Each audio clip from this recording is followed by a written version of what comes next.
வணக்கம் மக்களே. இன்னைக்கு திமுக அரசு கொடுத்த தேர்தல் வாக்குறுதி அதை பத்தி தான் பார்க்க போறோம். அதை அவங்க நிறைவேற்றிட்டாங்களா, எதை நிறைவேற்றிருக்காங்க, அவங்க சொன்ன முக்கியமான வாக்குறுதிகளை நிறைவேற்றிட்டாங்களா அப்படின்னு நம்ம பார்க்க போறோம். என்ன ஃபர்ஸ்ட் பார்க்க போறோம் அப்படின்னா, நாங்க வந்த உடனே மின் கட்டணம் தான் பெரிய சுமையா இருக்கு மக்களுக்கு. அதனால நாங்க வந்த உடனே மின் கட்டணத்தை மாசம் மாசம் ரீடிங் எடுப்போம். மாசம் மாசம் ரீடிங் எடுத்தா நீங்க கெட்டுறதுல பாதி இல்ல அதுக்கு குறைவாகும், அதனால உங்களுக்கு மிச்சமாகும் பணம் அப்படின்னு சொல்லி சொன்னாங்க. ஆனா இப்ப ஆட்சிக்கு வந்து 4.5 வருஷம் ஆயிடுச்சு. இப்ப இது வரைக்குமே ஒரு மாசத்துக்கு ஒருக்க ரீடிங் வந்ததே இல்லை. 2 மாசத்துக்கு ஒருக்க தான் வந்துட்டு இருக்காங்க. அது 2 மாசத்துக்கு ஒருக்கனா இப்போ ஒரு 200 யூனிட் ஓடுற இடத்துல வந்து 400 யூனிட் ஆகும். அப்ப 200க்கு மேல யூனிட் போயிருச்சுன்னா இப்போ ஒரு யூனிட் 5 ரூபான்னா அதை 10 ரூபா அந்த மாதிரி ஆக்குவாங்க. அப்போ நம்ம மாசம் மாசம் எடுத்தா ஆகுறத விட ட்ரிபிள் மடங்கு கூடும். அதை இது வரைக்கும் இந்த அரசு செஞ்சதே இல்லை. அதுக்கப்புறம் வந்து பெண்களுக்கு என்ன சொன்னாங்க, கேஸ் விலை தான் விறகடுப்பு எரிக்கையில வந்த கண்ணீரை விட கேஸ் விலையை கேட்டாதான் பெண்களுக்கு கண்ணீர் வடியுது அப்படின்னு சொல்லிட்டு ஒரு முதல்ல கண்ணீர் வடிச்சு என்ன சொன்னாங்க, நாங்க வந்தா கேஸுக்கு 100 ரூபா மானியம், நாங்க கொஞ்சம் உங்க சுமையை குறைப்போம் அப்படின்னு சொல்லி சொன்னாங்க. இது வரைக்கும் செஞ்சிருக்காங்க மக்களை? இது வரைக்கும் செய்யவே இல்லை. 1200 ரூபா வரைக்கும் போச்சு, அப்பயும் செய்யல. இப்ப கொஞ்சம் குறைஞ்சு 900 லட்சம் ரூபாய்க்கு விக்குது. 4.5 வருஷம் முடிய போகுது, இதுவும் செய்யவே இல்லை.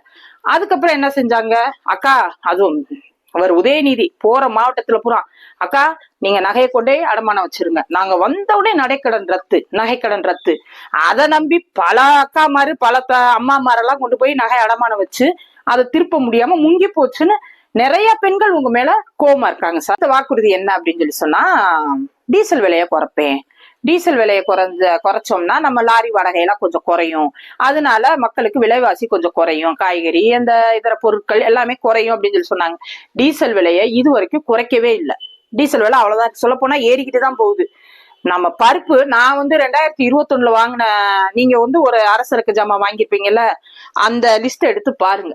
இப்ப 25, இப்ப கடைசி முடியுது, 26 பிறக்க போகுது. இப்பயும் நீங்க லிஸ்ட் எடுத்து போடுங்க. பருப்பு விலை எவ்வளவு கூடி இருக்கு, எண்ணெய் விலை எவ்வளவு கூடி இருக்கு, காய்கறி விலை எவ்வளவு கூடி இருக்கு, எல்லாமே கூடிட்டு தான் இருக்கு. அதுக்கப்புறம் பால் விலையை குறைப்பேன் அப்படின்னு சொல்லி சொன்னாரு.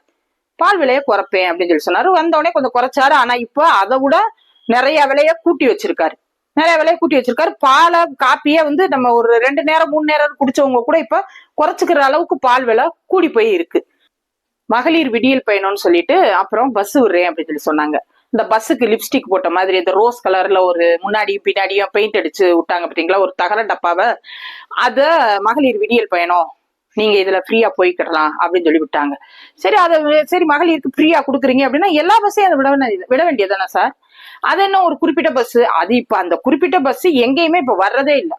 அது குறிப்பிட்ட நேரத்துக்கு தான் வருது. அதுல இதுக்கு யாரு காத்துக்கிட்டு இருப்பா, நம்ம இதுலயே ஏறி போயிருவோம் அப்படின்னு சொல்லிட்டு பெண்கள் வந்து அந்த பயன்பாட்டுக்கு அது ரொம்ப இல்லாமையே போயிருச்சு.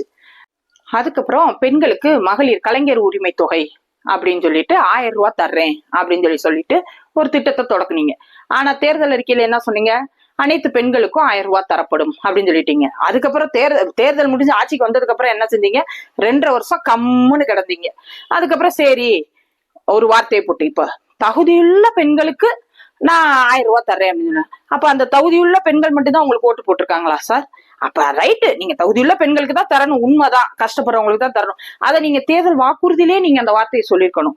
நாங்க ஆட்சிக்கு வந்தா தகுதியுள்ள பெண்களுக்கு 1000 ரூபாய் தருவோம், அது நியாயம். ஆனா சொல்றப்போ ஒண்ணு செய்யறப்போ ஒண்ணு செய்றீங்க பாத்தீங்களா, அது தப்பு. அப்ப 1000 ரூபாய் தரேன்னு சொல்றீங்க. அது 1.25 கோடி பேருக்கு முதல் கட்டமா கொடுத்துட்டு இருந்தீங்க. இப்ப தேர்தல் வருது, இப்ப நம்மளுக்கு ஓட்டு விழுகணும்ல, பெண்கள் ஓட்டு விழுகணும்ல அப்படின்னு சொல்லிட்டு இப்ப திருப்பி வந்து ஒரு 30 லட்சம் பெண்களுக்கு விண்ணப்பம் வாங்கியிருக்கோம், இப்ப நாங்க கொடுக்க போறோம், இந்த மாசம் இல்ல அடுத்த மாசத்துல இருந்து நாங்க தொடங்க போறோம் அப்படின்னு சொல்றீங்க. ரைட்டு, இந்த 1,80,00,000 பெண்கள் மட்டும் கொடுத்துட்டா போதுமா? அதுல யாரு உண்மையா தகுதி இருக்கான்னு தெரியல. சரி ரைட்டு, என்ன தகுதி, எந்த தகுதி அடிப்படையில நீங்க அதை நிர்ணயிச்சீங்கன்றதையும் தெரியல. நீங்க 1000 ரூபாய் கொடுக்குறீங்கல்ல சார், 1000 ரூபாய் இருக்கட்டும், ஓரமா வைங்க. இப்ப நீங்க மின் கட்டணம் வந்து நான் மாசம் மாசம் எடுப்பேன்னு சொன்னீங்கல்ல, அதுல ஒரு குடும்பம் வந்து ஒரு 2000 ரூபாய் கட்டிக்கிட்டு இருக்குதுன்னா அதுக்கு 1000 ரூபாய் தான் கட்ட வேண்டியது வரும். 800 ரூபாய் கட்டிக்கிட்டு இருக்குன்னா அதுக்குள்ள 400 ரூபாய் தான் கட்ட வேண்டியது வரும். அதுக்கப்புறம் கேஸுக்கு மானியம் தரேன்னு சொன்னீங்க பாத்தீங்களா, அதுல ஒரு 100 ரூபாய். இப்ப இந்த மின்கட்டத்துல ஒரு 1000, இந்த கேஸ் மானியம் ஒரு 100 ரூபாய் கொடுத்தீங்கன்னா அதுல ஒரு 100, இந்த விலைவாசி எல்லாம் குறைச்சிங்கன்னு வைங்க, அதுல கொஞ்சம் கொஞ்சம் சொல்லிட்டு ஒரு மாசத்துக்கு ஒரு 200 300 அந்த மாதிரி ஒரு மிச்சம் வரும். அப்ப அது ஒரு 1000, இது ஒரு 100, அது ஒரு 500ன்னு வைங்க, 1600. பால் விலை அப்படின்னு சொல்லி சொன்னா அதை குறைச்சிருந்தீங்கன்னா அதுல ஒரு 100 ரூபா 200 ரூபா மிச்சம் வரும். ஆக மொத்தம் நீங்க இந்த 1000 ரூபாய் கொடுக்கறதுக்கு பதிலா இந்த விலைவாசி எல்லாம் குறைச்சிங்கன்னு வைங்க, இந்த 1000 ரூபாயே தேவையில்ல சார், தேவையில்ல.